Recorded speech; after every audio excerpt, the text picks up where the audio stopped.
Noong una, wala namang kakaiba. Isang simpleng gabi lang yon sa baryo namin. Tahimik, malamig, at tila ba may kung anong bumabalot na lungkot sa hangin. Pero kung alam lang namin ang mangyayari, baka hindi na kami tumuloy sa gubat nung gabing yon. Kasi doon nagsimula ang lahat. Doon nagsimula ang kwento ng binatang binigyan ng mahiwagang palako. Ang pangalan niya ay Elmer. 17 taong gulang, payat, sunog sa araw, at laging may bit-bit na lumang sako sa likod. Wala siyang magulang. Naulila siya sa murang edad matapos ang sunog na tumupok sa kanilang barong-barong. Ilang taon na rin siyang nakikitira sa kanyang tiyuhin na, sa totoo lang, parang mas masahol pa sa kahoy na tuyo, walang damdamin, laging galit, at palaging sinisisi si Elmer sa lahat ng kamalasang dumadapo sa buhay niya. Malas kang bata ka, sigaw nito minsan, habang binabato siya ng kutsara. Tahimik sa Elmer. Hindi siya yung tipo ng binatang palaban. Ang tanging lakas lang niya ay ang kanyang tiyada. Nagbubuhat siya ng kahoy sa bundok, nagtitinda ng uling sa pelengke, at minsan ay nangingisda sa ilog kung saan hindi gaanong malalim ang tubig. Kung may isang taong handang kumapit sa kahit anong pag-asa, siya yon. Pero kahit sa gitna ng kahirapan, may isa siyang sandigan, si Thomas, ang kababata niya. Medyo mataba, madaldol, at kahit minsan ay bobo sa desisyon, siya lang ang taong tunay na nagpapasaya kay Elmer. Tuwing hapon, sabay silang kumakain ng nilagang saging sa ilalim ng punong mangga. Nagkukwentuhan tungkol sa mga pantasya nila, mga espada, halimaw, at kabayanihang hindi nila kailanman mararanasan. Kung may kapangyarihan ako, Tol, biro ni Thomas minsan, papalitan ko yung palakol mo ng ginintuang espada. Yung kayang lumaban sa aswang. Napangiti lang sa Elmer. Sa isip niya, napakaganda nga kung ganun. Pero sa totoo lang, hindi siya naniniwala sa mga aswang, duwende o kapre. Para sa kanya, ang tunay na halimaw ay gutom, kahirapan, at ang taong dapat mong tawagin sanang pamilya pero walang awa kung manakit. Hanggang isang gabi, habang naglalakad siya pauwi galing sa bundok, may kakaibang nangyari. Tahimik ang paligid, tanging tunog ng mga kuliglig ang maririnig. Pero biglang nagbago ang hangin. May malamig na dampi na parang dumaan sa batok niya. Napalingon siya, pero walang tao. Natawa pa nga siya sa sarili niya. Akala niya tinatakot lang siya ng pagod. Pero ilang hakbang pa lang, may narinig siyang mahinang kaluskos sa likod. Mabilis, mabigat, parang hindi normal. Binilisan niya ang lakad. Naramdaman niya ang pawis sa batok, kahit malamig ang gabi. Nang malapit na siya sa bakod ng kanilang kubo, bigla niyang napansin ang isang anino sa ilalim ng punong akesya. Maleki, matangkad, pero hindi gumagalaw. Hindi niya pinansin. Baka puno lang na imahinasyon.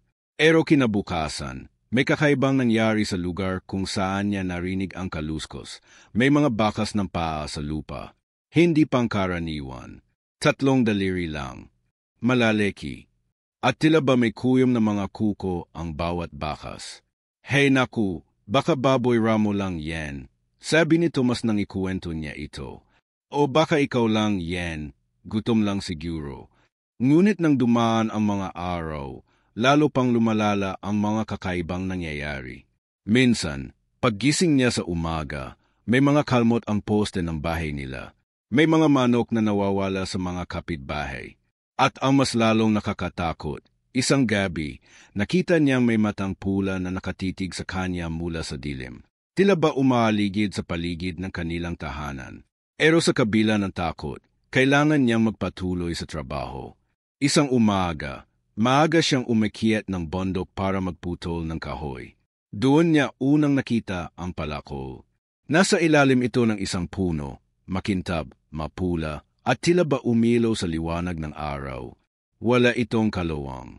Mukhang bago. Pero may ukit sa hawakan, mga simbolo na hindi niya maintindihan. Hinawakan niya ito, at sa oras na iyon, parang may biglang pumasok na init sa katawan niya. Hindi apoy, hindi kilig, kundi parang lakas, parang may gumising sa loob niya na hindi niya alam na meron siya. Mula noon, Lahat ng kahoy na putulin niya ay para bang kusang nabibiyak. Ang dating 1 oras na trabaho, natatapos niya sa 10 minuto. Minsan pa na, nararamdaman niya may bumulong sa kanya habang ginagamit ang palako. Mga boses na parang nag-uudyok. Mas marami pa, mas malalim pa, mas madilim pa. Sinabi niya ito kay Thomas, pero ang sagot lang nito, "Tol, baka naman enchanted yan. Baka yan na ang suwerte mo." Pero hindi suwerte ang dumating. Sapagkat nang dumating ang susunod na gabi, nagising si Elmer sa sigaw ng kanyang tiyuhin. Tumakbo siya palabas, bitbit ang palakol, at nakita niya ang pinto nilang bukas, ang lampara nakatumba, at ang dugo sa sahig. Hindi niya makita ang tiyuhin niya, ngunit may isang sulat na naiwan sa pintuan, sulat na isinulat gamit ang dumi o dugo. "Hindi ka na makakatakas. Inili mo na." Napatingin siya sa palako, at sa ibabaw nito, may kumikislap na pulang likido. Hindi niya maalala kung ginamit ba niya ito sa panaginip o sa katotohanan. At mula sa dilim ng likod ng bahay, may humahagikik. At doon nagsimula ang tunay na bangungot. Noong gabing yon, hindi na nakatulog si Elmer. Kahit anong pilit niyang isara ang meta, nananatili pa rin sa isipan niya ang sigaw ng kanyang tiyuhin, ang dugong nakakalat sa sahig, at ang nakasulat sa pader na tila isinumpa. "Hindi ka na makakatakas. Pinili mo na." Tahimik ang paligid, pero ramdam niya, hindi siya nag-iisa. Kinabukasan, pinilit niyang magpakalakas. Wala siyang sinabing anuman kay Thomas, kahit papaulit-ulit itong nagtatanong, "Nasaan na si tito mo, Tol?" Wala siyang may sagot. Hindi rin siya sigurado. Buhay ba ito? Kinuha ba ng kung anong nilalang sa kagubatan? O siya ba mismo ang gumawa? Dala ng palakol na parang may sariling isip. Doon nagsimulang lumayo ang loob niya sa mga tao. Kahit mga kababata nila sa baryo, napansin ang pagbabago. Hindi na siya nakikikain, hindi na siya tumatawa. Lagi na lang siyang nakatitig sa palakol, nang gayo'y nakabalot sa lumang kumot at nakatago sa ilalim ng kama. Pero ang hindi niya alam, matagal na pala siyang sinusundan, hindi ng tao, kundi ng mga matang mula sa likod ng mga aninong gumagalaw sa gabi. At isang gabi, habang nasa ilog siya para magbanlaw ng pawis, nakita niya ang hindi inaasahan. Sa kalagitnaan ng ilog, isang nilalang ang sumulpot mula sa ilalim ng tubig.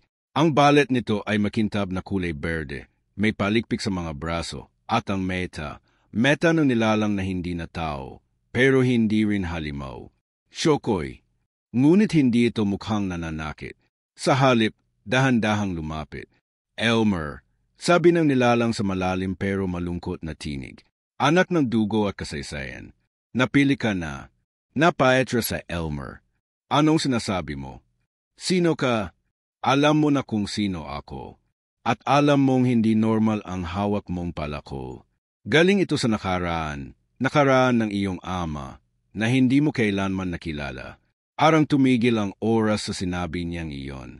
"Walang kwento sa akin si tiyuhin tungkol sa tatay ko," bulong na Elmer. Sabi niya, wala akong dapat alalahanin. Wala raw siyang silbi. Hindi ka sinabihan dahil tinakpan nila ang kasaysayan. Ang ama mo, sabay turo ng nilalang sa gubat sa malayo, ay isa sa huling tagaputol, mga tagapuksa ng mga nilalang ng dilim. Ang mga aswang na lumalaban sa liwanag.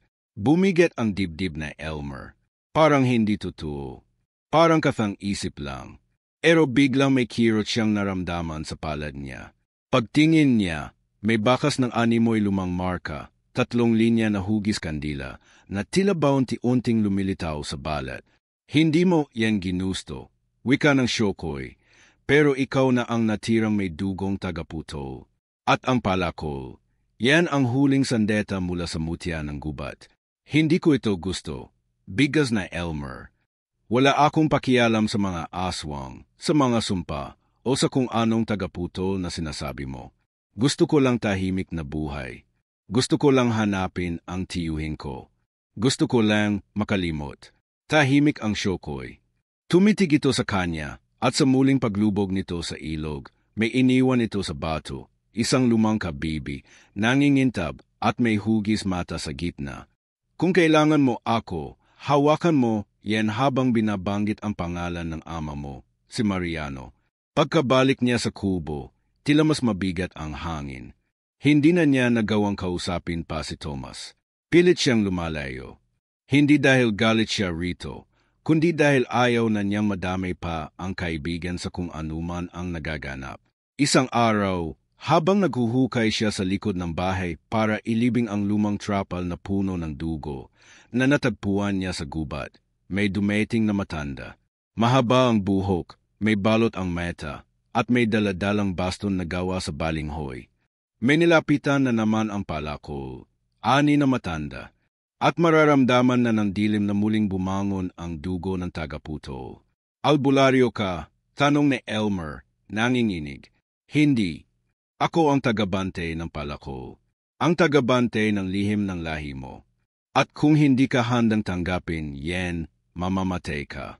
Pero hindi lang ikaw, peti ang mga mahal mo. Napapikit sa Elmer.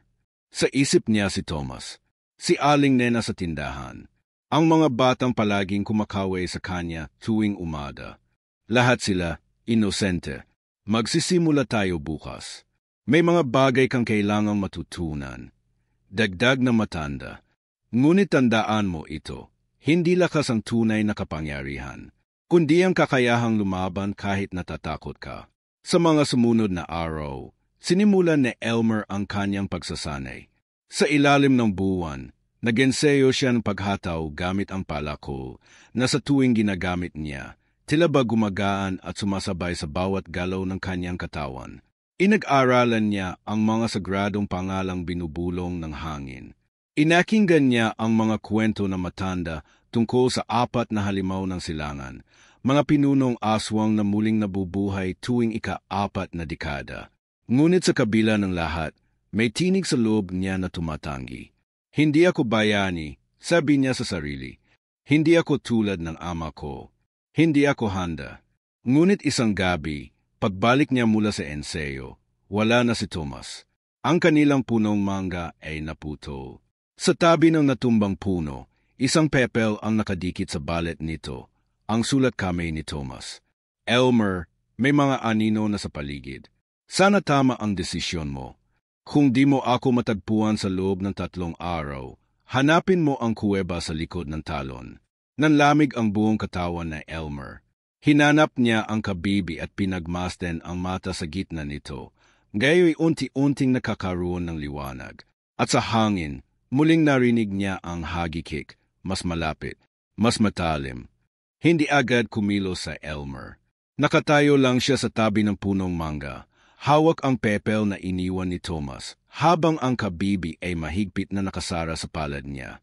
Sa bawat minuto ng katahimikan, pakiramdam niya ay mas lalo siyang nilalamon ng isang tanong na paulit-ulit na bumubulong sa isipan niya. Ito ba ang kapalit ng lahat? Deity, ang tanging problema lang niya ay kung saan kukuha ng susunod na pagkain. Ngayon, hawak niya ang kapalaran ng buhay at kamatayan, hindi lang ng sarili niya, kundi peti ng mga taong minamahal niya. At ngayon, si Tomas ang nag-iisang taong hindi siya iniwan, ang tanging naging pamilya niya matapos siyang talikuran ng mundo, nawala na rin. Bakit hindi ko siya pinakinggan? Bulong niya sa sarili, habang ang gabi ay lalong lumalalim, at ang paligid ay nababalot ng tila malapot na dilim. Bakit ako nagdalawang isip? Kung tinanggap ko lang agad ang lahat. Ngunit alam niyang hindi ganon kadali. Ang bigat ng lahat. Ang sugat ng pagkabata, yung panahong sigaw siya ng sigaw habang nilalamon ng apoy ang bahay nila, habang wala siyang magawa kundi panoorin kung paanong nalunod sa usok ang kanyang mga magulang. Walang tumulong, wala ring lumapit. Hanggang gayon, bit-bit pa rin niya ang tanong na hindi pa nasasagot. Bakit ako iniwan? Gayon, isang panibagong pagkawala na naman.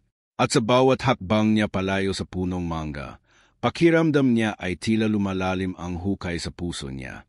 Hindi niya alam kung nasaan si Tomas. Buhay pa ba ito? O gaya ng tiyuhin niya, kinuha na rin ng dilim? Kinabukasan, maaga siyang bumangon. Hindi na siya naghintay pa. Bitbit ang palako, ang kabibi, at kaunting pagkain, Tinahak niya ang daan papunta sa talon sa dulo ng gubat, isang lugar na iniiwasan ng karamihan sa baryo. Marami ng kwento tungkol doon.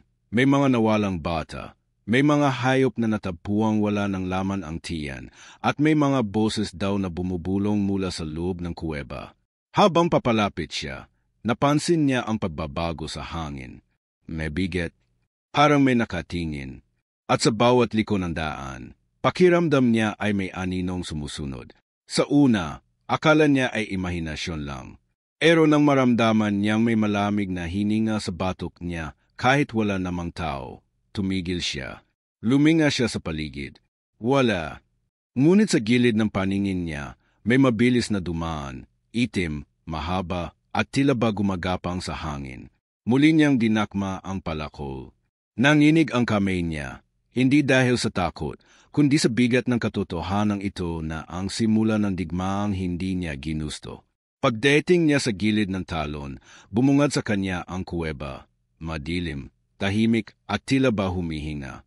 Sa bawat hakbang niya papasok, lalong lumalalim ang katahimikan, at ang tanging tunog ay ang tibok ng puso niya, nang ngayon ay parang dumadagundong. Sa loob, malamig. Basa ang lupa, at amoy mo ang lumang dugo na matagal nang nanatili sa hangin. Doon niya unang narinig ang mga boses. Mahinang bulong, mga salitang hindi niya maintindihan, pero ramdam niyang hindi para sa kanya. Elmer, napalingon siya. Wala. Umalis ka na habang may panahon pa. Nagsimula siyang umetras. Ngunit bago pa siya makalabas, may sumulpot mula sa dilim. Isang nilalang, payat, mahaba ang lig, at ang balet ay parang balet ng nabubulok na prutas. Ang mata nito ay itim na itim, walang puti. Nakatitig lang ito sa kanya. Asin ang dugo mo, bulong ng nilalang. Mainit, malakas. Ikaw nga. Bago pa man ito makalapit, hinugot ni Elmer ang palakol at humakbang paharap. Hindi niya alam kung paano siya lumalaban. Parang kusa na lang gumagalaw ang katawan niya. Isang hataw, at naputol ang braso ng nilalang. Nagsisigaw ito at naglaho sa usok, tila baga abo lang na itinapon sa hangin. Pero hindi siya mapakali. Kasi sa likod ng mga aninong ito, alam niyang may mas malaki pa. Ang presensya sa paligid ay mas mabigat ng ngayon. Araw may matang nakamasid sa bawat galaw niya. Lumalim pa ang paglalakad niya sa kuweba, hanggang sa marating niya ang isang maliit na silid sa pinakaloob. Dito niya nakita ang isa pang bakas ng pakikipaglaban, dugo, mga gasgas sa pader, at isang sulo na mahina na lang ang apoy. At sa gitna ng silid, nakatali si Thomas. Elmer, sigaw nito, mahina pero buo. Umalis ka na. Huli na to.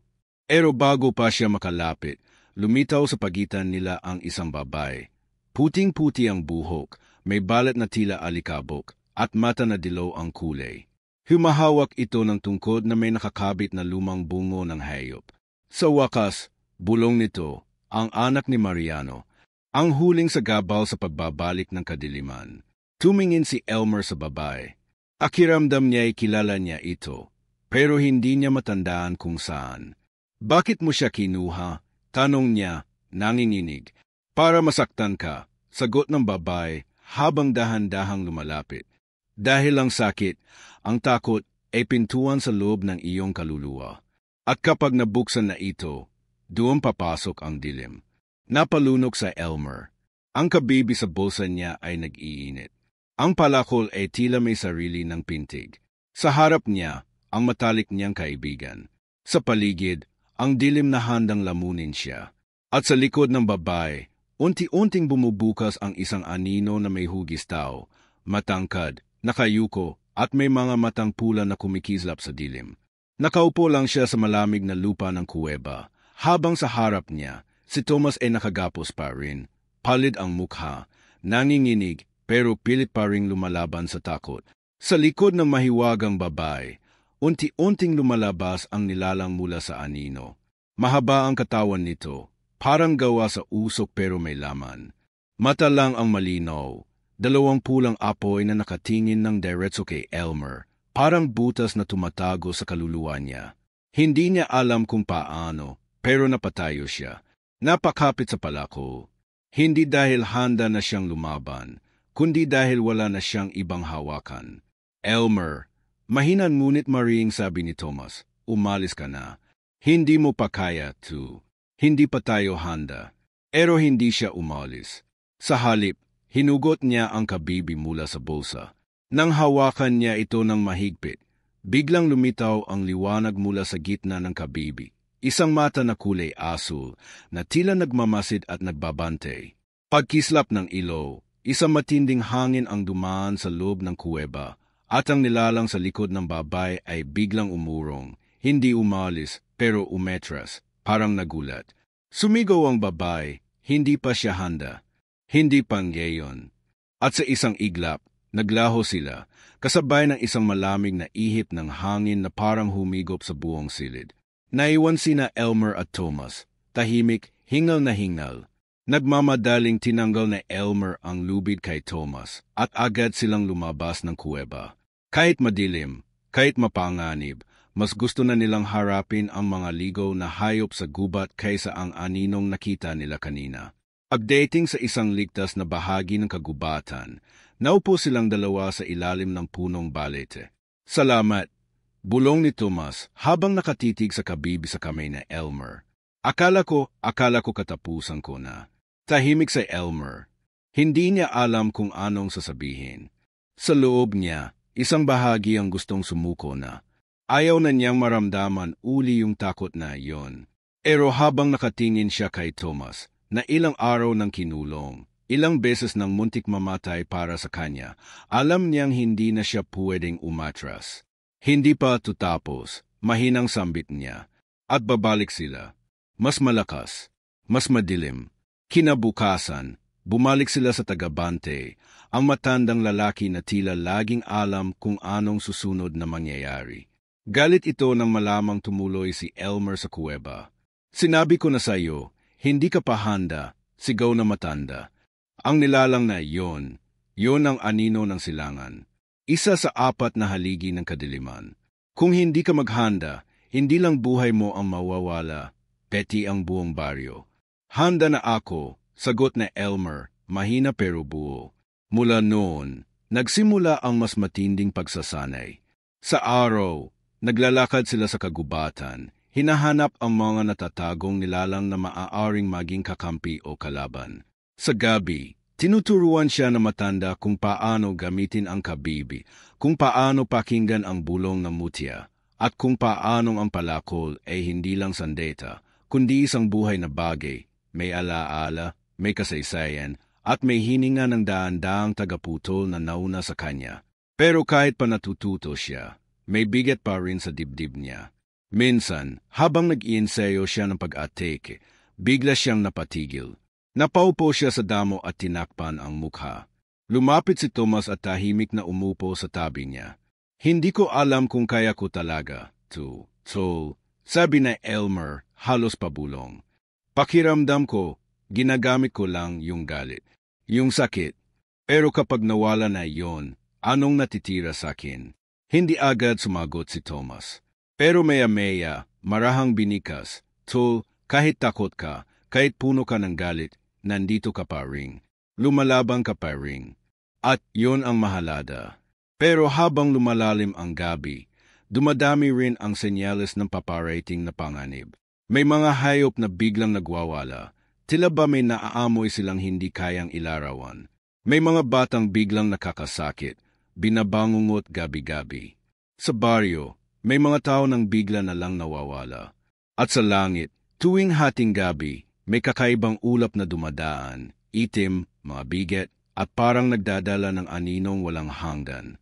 Isang gabi, habang nagpapahinga sila sa kampo, biglang naputol ang katahimikan. Isang sigaw. Mula sa malapit, tumayo agad si Elmer at Thomas, kasunod ang matanda.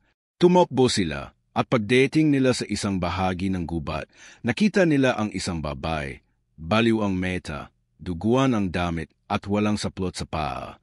Nakatayo ito sa gitna ng mga puno, paulit-ulit na sinasabi, dumarating na sila, dumarating na sila. Nang lapitan nila, bigla itong napatigil at tumingin kay Elmer. Ikaw ang huling pintuan. Kapag binuksan kanila, magwawakas ang lahat. At bago pa siya mahawakan ni Thomas, bigla itong sumigaw at bumagsak. Pete! Hindi na sila nakatulog ng gabing iyon. Habang nakaupo sa tabi ng apoy, initigan ni Elmer ang apoy ng sulo. Tahimik, seryoso, at sa loob niya, ramdam niyang papalapit na ang sandaling hindi na may iwasan. Darating na sila, Thomas, bulong niya, at kapag dumating sila, hindi na natin sila mapapakiusapan. Walang awa yon, walang puso, puro gutom lang. At habang ang apoy ay sumasayaw sa hangin, may aninong dumaan sa likod ng mga puno. Hindi nakikita ng mata, pero ramdam ng balat. Unti-unti, ang hangin ay lumamig. Parang may nilalang na humihinga sa balikat niya. Isang bulong, isang pangakong magbabalik. Mula ng gabing nakita nila ang baliw na babae sa gubat, hindi na nawala sa isipan ni Elmer ang sinabi nito. Ikaw ang huling pintuan. Paulit-ulit itong tumatak sa isip niya, parang boses na hindi matahimik. Hindi niya maintindihan kung anong ibig sabihin noon, pero alam niyang may mas malalim pang hindi sinasabi sa kanya. Habang lumalapit ang gabi ng ika-4 na buwan, ang sinasabing takdang oras kung kailan muling lalabas ang mga haligi ng kadiliman, lalong bumibigat ang bawat araw. Hindi lang sa katawan kundi sa puso rin. Isang hapon, habang nagpapahinga si Elmer sa ilalim ng punong duhat, lumapit si Thomas. May dala itong tubig, tahimik, tila may gustong sabihin pero hindi makatingin ng diretso. Matagal silang hindi nag-uusap. At kahit magkasama sila halos buong araw, ramdam na Elmer ang pagitan nila. Tol, mahinang simula ni Thomas, kung sakaling may bagay akong hindi pa nasasabi sa iyo, magagalit ka ba? Napatingin si Elmer sa kanya. Anong ibig mong sabihin? Umiling si Thomas, arang pinipigilan ang sarili. Wala, kalimutan mo na lang. Pero hindi niya basta pinalampas. Thomas, kung may alam kang dapat kong malaman, sabihin mo nang gayon. Ayoko nang may tinatago pa. Tahimik. Ang tanging naririnig ay ang ihip ng hangin at ang kaluskos ng mga tuyong dahon. Ilang sandali pa, bumuntong hininga si Thomas at tumingin sa kanya.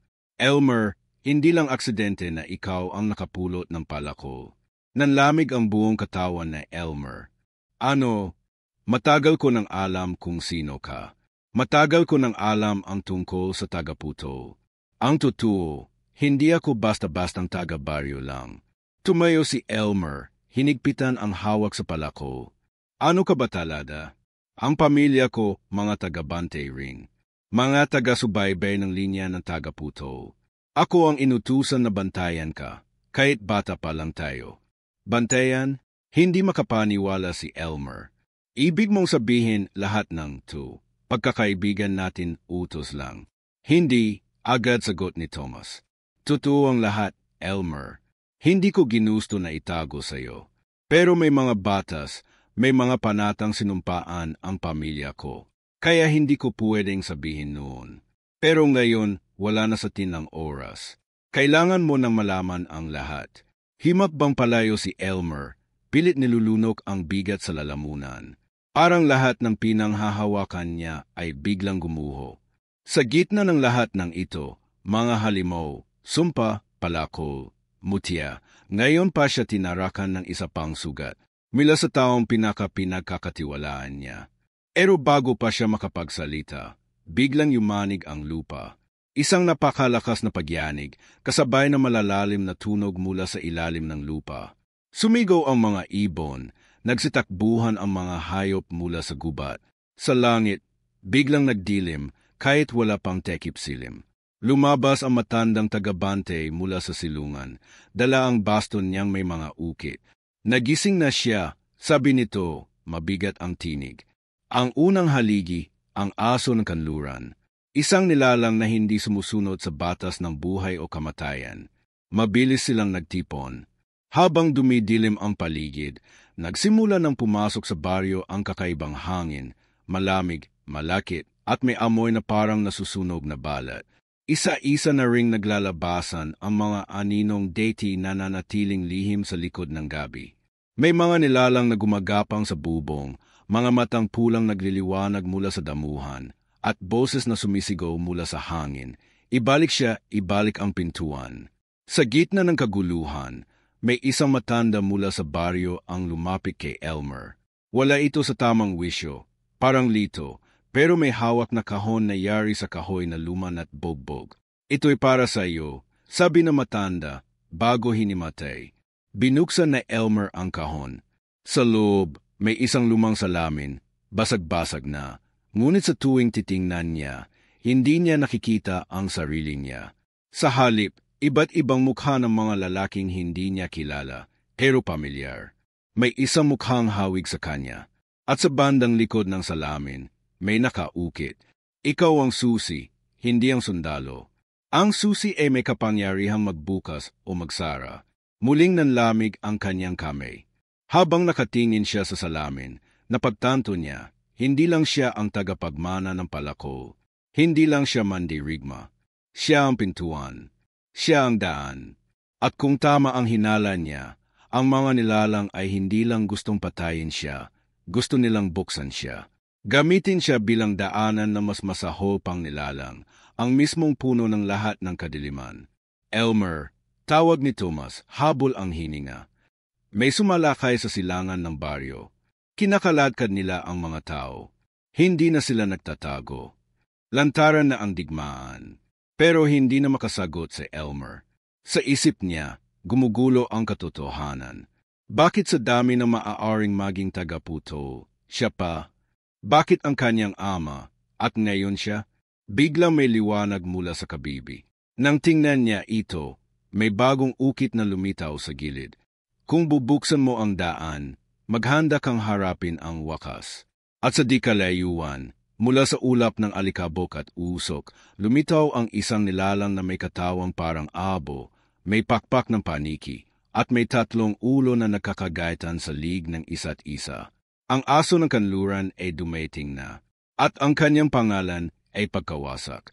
Walang katahimikan sa gabing iyon. Sa bawat sulok ng baryo, may sigawan, may iyakan, may kaluskos na mga nilalang na hindi na nagtatago sa dilim. Umikot ang mga anino sa bubungan, may mga pakpak na pumapalo sa hangin, at sa gitna ng lahat ng kaguluhan, nakatayo si Elmer, hawak ang palako, habang pinagmamasdan ang paglapit ng nilalang na tinawag nilang aso ng kanluran.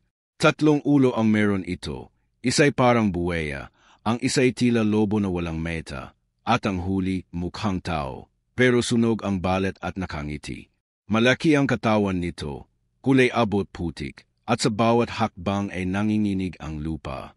Nakahanda na ang palakol na Elmer. Ang kabibi ay kumikislap sa bulsa niya, pero hindi niya ito hinugot. Hindi niya alam kung anong mangyayari kapag ginamit niya ulit ang mutya.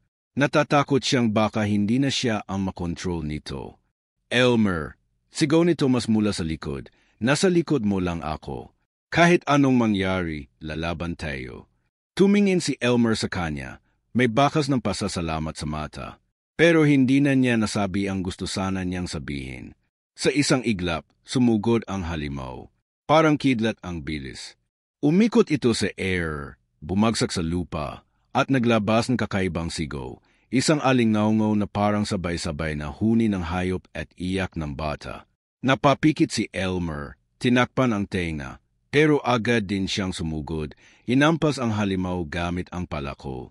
Tumama ito sa lig ng ulo ng lobo. May sumirit na itim na likido at ang halimaw ay sumigaw, pero hindi umetras. Sa halip, bumalikwas ito at sinunggaban si Elmer.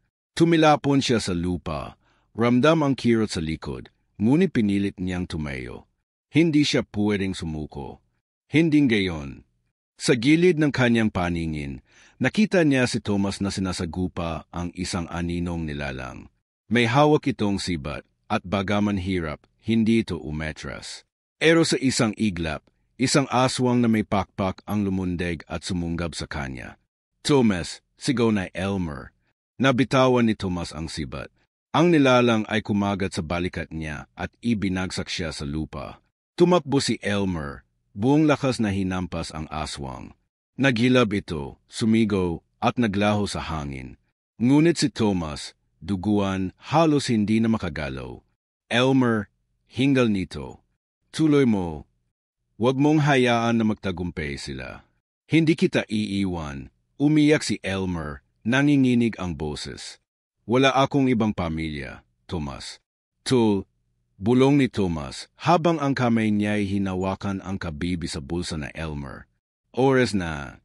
Nang hawakan na Elmer ang kabibi, biglang lumabas ang liwanag, mas maliwanag kaysa dati. Napunit ang langit. Ang liwanag ay lumipad sa kalangitan. At ilang sandali pa, ang paligid ay tila tumigil sa paggalaw. At sa gitna ng liwanag, may tinig. Elmer, anak ng dugo, anak ng dilim. Ikaw ang huling pintuan. Pero nasa sayo kung ito'y bubuksan o isasara. Hindi ko na alam kung sino ako, sagot na Elmer. Ang dami kong tanong. Lahat ng inaakala kong totoo, binasag ng mundong to. Hindi mo kailangang maging sigurado. Sagot ng tinig. Kailangan mo lang pumili. Sa kanyang harapan, lumitaw muli ang aso ng kanluran. Ngunit ngayon, mas malaki, mas mabilis at mas galit. Tumakbo ito patungo sa kanya at sa isang iglap, nagtagpo ang kanilang lakas.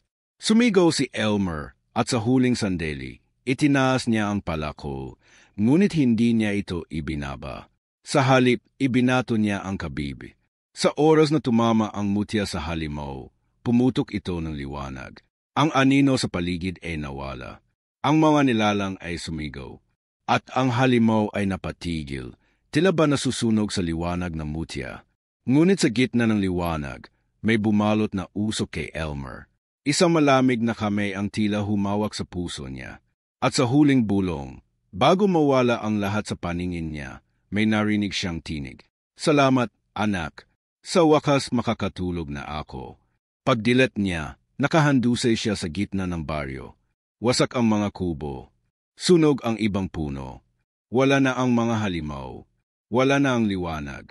At sa tabi niya, nakahiga si Thomas, tahimik, maputla, pero buhay. Elmer, mahinang bulong nito. Tapos na ba? Hindi nakasagot si Elmer. Ang palakol ay basag na. Ang kabib ay pira-piraso. At sa dibdib niya, may bagong marka, isang hugis pintuan na bilog, tarang selyo. Hindi pa, sagot niya, halos pabulong. Pero nagsimula na tayo. Sa malayo, habang lumulubog ang araw, may isang nilalang na nakamasid mula sa kagubatan. May mahahabang kuko, balit na parang hamog at mata na pula. Tahimik lang ito. Nakangiti. At dahan-dahang naglaho sa anino. Makalipas ang 3 araw mula sa labanan, muling bumalik ang katahimikan sa baryo. Pero hindi na ito ang dating tahimik na baryo na kinalakihan na Elmer. Maraming bahay ang nawasak, maraming alaala ang naabo, at may mga taong hindi na kailanman babalik. Tahimik si Elmer habang nakaupo sa ilalim ng punong mangga malapit sa kubo ni na Thomas. Nakayuko lang siya, hawak ang piraso ng kabibi. Yung natira mula sa mutya na minsang nagligtas sa kanila. Dati, kumikislap ito, parang may buhay. Ngayon, parang ordinaryong bato na lang. Pero para kay Elmer, hindi ito basta bato. Alaala ito ng lahat ng sakripisyong nangyari. Alaala ng pagbabago. Lumitaw si Aling Ditas, ang matandang albularyo. Bitbit ang basket na may mga halamang gamot. Nilapitan niya si Elmer at dahan-dahang naupo sa tabi. Kamusta ang balikat mo? Tanong niya. Wala na pong sakit. Mahina ang boses na Elmer. Pero yung bigat sa dibdib, nandun pa rin. Ano? Hindi na niya kailangang sagutin. Alam ni Aling Ditas ang bigat na iyon. Hindi lang dahil sa pagkamatay ng ilang mga kapitbahay. Hindi lang dahil sa panganib na halos ikawalan nila ng buhay. Kundi dahil sa katotohanan kahit matapos ang lahat. Hindi na magiging tulad ng dati ang buhay na Elmer. Bakit ako? Tanong ni Elmer sa wakas. Bakit ako ang pinili? Anak lang ako ng isang taong tinanggihan ng lahat. Lumoki akong walang direksyon. Ni hindi ko nga alam kung sino talaga ako. Tumingin si Aling Ditas sa kanya. Seryoso ang tingin pero may lambing. Minsan, ang mga napipiling lumaban ay yung mga may sugat. Kasi sila ang may lakas na hindi mo basta makikita. Ang sugat, kapag hindi tinakasan, nagiging sandata. Tahimik si Elmer. Binilad niya sa araw ang piraso ng kabibi sa palad. Naalala niya pa rin ang tinig sa liwanag. Ang tawag sa kanyang anak ng dugo, anak ng dilim. Ibig bang sabihin noon, bahagi talaga siya ng kasamaan? O siya ang tulay para ito'y matapos? Dumating si Thomas, nakatapal pa rin ang balikat, pero mas maayos na ang lakad. Umupo ito sa kabilang tabi ni Elmer at nagbiro. Mukhang mas malungkot ka pa kesa sa akin na kinagat ng aswang. Napatawa si Elmer, pero may kerot sa tawa. Mas masakit kasi tung iniwan ng sarili mong kahapon. Nagatahimikan silang tatlo. Hanggang sa tumingin si Thomas sa paligid at nagsalita. Naalala mo, yung binanggit mong ayaw mong maging katulad ng tatay mo. Naggalit ka kasi iniwang kanya. Tumango sa Elmer. Galit pa rin ako, kahit alam ko na kung bakit siya nawala. Pero, degdeg ni Thomas, kung hindi siya nawala, kung hindi siya lumaban noon, baka wala na rin tayong gayon. Yung galit mo, baka dapat palitan mo na ng pasasalamat. Napayo ko sa Elmer. Hindi niya alam kung paano magsisimula. Pero alam niya, sa loob ng puso niya, unti-unti nang naupos ang apoy ng galit. Pinalitan na ito ng apoy ng pag-unawa. Sa mga sumunod na araw, sinimulan na Elmer at Thomas na tulungan ang mga kapitbahay sa pag-ayos ng mga nasira. Kasama si Aling Ditas, nagturo rin si Elmer ng ilang paraan ng proteksyon, kung paano gumawa ng asin na may orasyon, kung paano magbantay ng mga aninong hindi pangkaraniwan. Habang lumilipas ang mga linggo, bumalik ang kaayusan. Pero alam ng lahat, hindi na sila basta-basta. Hindi na sila bulag. Gising na ang baryo at handa ng ipaglaban ang sarili nito kung sakali mang bumalik ang kadiliman. Isang gabi, habang naglalakad si Elmer sa tabing ilog, nakita niya ang refleksyon niya sa tubig. May bakas ng pagod sa mukha niya, pero may kakaibang liwanag sa mata. Sa dibdib niya, ang markang iniwan ng mutya ay naroon pa rin, parang sugat na hindi na mawawala. Erong gayon, hindi na niya ito kinatatakutan. Tinanggap na niya. Anak ng dilim, bulong niya sa sarili, pero tagapagtanggol ng liwanag. Paglingon niya, may batang babae na nakatayo sa ilalim ng puno. Hindi niya agad nakilala, pero may kung anong pamilyar sa mukha nito. Tumango lang ang bata, ngumiti at nawala. Iniwan ni Elmer ang ilog na may katahimikan sa puso. Marami pa siyang tanong, maraming hindi pa nasasagot, pero alam niyang hindi na siya nag-iisa. At sa kanyang pag-uwi, bitbit ang palakol na ngayon ay parang ordinaryo na lang. Alam niyang hindi ang palakol ang tunay na sandata, kundi ang puso at tapang ng isang binatang minsang inakala ng mundo na walang silbi. Minsan, ang pinakaordinaryong tao ang may pinakamalalim na laban. At minsan, ang halimaw na tunay mong kailangang harapin ay ang sarili mong takot.